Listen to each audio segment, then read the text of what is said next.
The Abandoned Homes project was intended to bring attention to the blight of these properties around the neighbourhood that have become dilapidated, dirty, overgrown, and generally make a poor statement about the neighbourhood. This phase one was just designed to make them look brighter, attract some attention, help direct the neighbourhood's focus on these places where we need to bring some effort together, bring some resources together, and try to just get those houses looking nice, fresh, and ready for someone to live in. Originally, this project was demonstrated to us at the Joseph Bringle Civic Engagement Showcase. There was a presenter there from, I think, Philadelphia, and Patrice Duckett and I sat in on that workshop, and we both said, oh, we want to do that. We want to do that in our neighborhoods. I took the learnings from her and convened a group of partners, Art with a Heart, the City of Indianapolis, Sherwin-Williams, and the Bright House. Started the meetings and discussions about what resources we needed, what we had to do to get this project off the ground. As we got started, Art with the Heart really took ownership and leadership of this process and really ran with the project and made it something beautiful. Martindale-Brightwood is, economically speaking, one of the more depressed neighbourhoods in the city of Indianapolis. We moved to the neighbourhood 18 months ago. And obviously we're very engaged in our local schools, but we also feel it's important to be visible and to have awareness among the community. And this has been a tremendous vehicle for us to achieve that. Last year was kind of when we started this project. We had the idea to have children or invite everyone from the community to actually partake in painting these boards.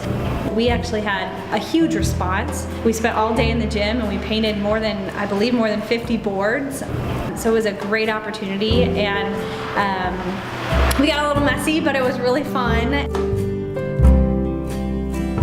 This is a piece that I made with the Abandoned Homes project at Art with a Heart. It's just an abstract expressionist piece kind of inspired by Jackson Pollock. We had this giant board to do whatever we wanted to do with it, so this was the first thing that came to mind. Some of the boards we handed out to local artists and creative individuals, and that's one of them. I love this piece. I love the progression from the growth of the flower to the petal that becomes the bird. It's a very positive message, and that'll wind up on a door somewhere. I personally believe that there's an artist inside of everybody. The paint day was a day for friends and families to come out. There's no right or wrong way to do things. It just flowed really well, and I think that people participated because they feel that everybody can do something to paint a project and see it later on a house in the neighborhood. It's very fulfilling. When Art with the Heart got involved in saying that we like the students to take part, which we feel like that was the best thing, because these high school students, they learn to give back into their community.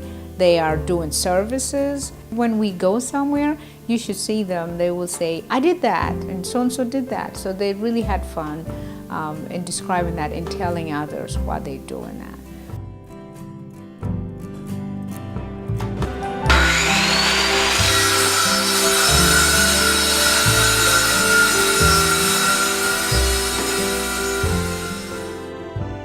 The City of Indianapolis has been an important partner in this.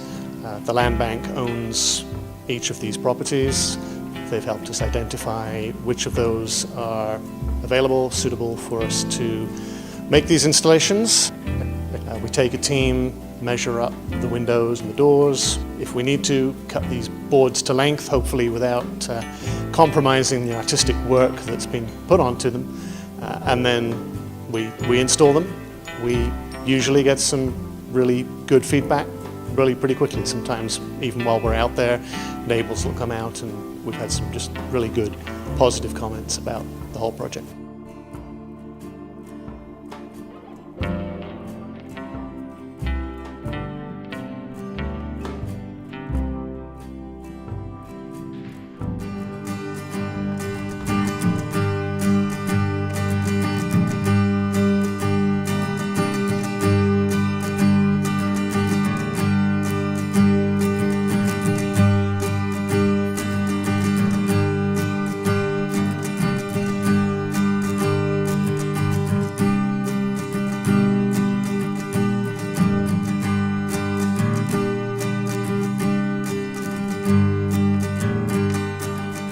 my sorority, I found out about Art with a Heart and doing volunteering with them, and so we decided to do a volunteer opportunity with my sisters.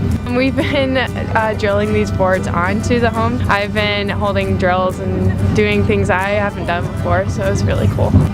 We're basically decorating abandoned homes, which is amazing because we're brightening up the community in which people will be walking by and they'll be able to see a lot of this beautiful artwork. I know some of the houses are really run down, so just seeing that people do care about the area and we want to make our city a little bit brighter is just a really nice thing to do for the city that we go to school in.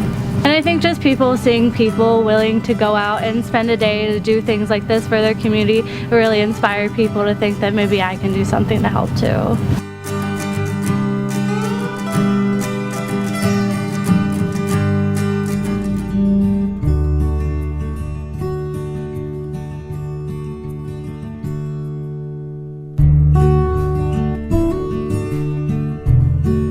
Our goal for this place is the community taking care of their own community. Abandoned homes in a neighborhood bring crime, they get squatters. There's a lot of broken glass around the area. Some of them have been badly burned in fires. After we paint that and you put the board, that keeps any intruder away. It brings safety. Because when we started here, it was like that. The area was bad. But now people will look at it and it just became beautiful. I think the project's been a great success in that initial phase of just raising awareness. We're hoping for subsequent phases where we start clearing up the properties and making them look more visually appealing. You put colourful boards like this onto a house and people look. It's leading to a broader conversation about how do we make them somebody's home and how do we bring people into these homes who will be an asset and a resource to their community. I would just like to see, phase 2 go directly into revitalization and home ownership and affordable housing. We don't necessarily want to publish a list of these homes and have a bunch of developers come in and buy them up and turn them over into houses that people that currently live in the neighborhood can't afford. So we're hoping to raise awareness and get community members to take ownership of the homes and grow the community in that way. How our future plans will look is that we're hoping to really get the community out and work on landscaping. So cleaning up broken glass that might be in the yard and trimming trees and really making it even more presentable, in the neighborhood. The potential that we see with this is one, it becomes attractive. It'll bring attention to the homes that are ready for redevelopment in Martindale-Brightwood. Some need very little work, some need a great deal of work. I would like to see a 2 to 5 year plan, which is going to take commitment. And I believe that the underserved demographic can be trained to make informed decisions. Our program is going in that direction anyway. All of our partners are naturally going in that direction as well. The students need to feel like they're part of, the solution, because that's the future. That's what makes any kind of sustainable project that we want. What makes it sustainable is the youth. Are they being involved? Because the dialogue is already started. That is pretty much is very encouraging, what's coming up. The end goal or the vision is really to see people living in these homes and really restoring them and getting them back to being part of the community. We're very keen to generate partnerships with anybody that wants to help see this blight removed from the neighborhood.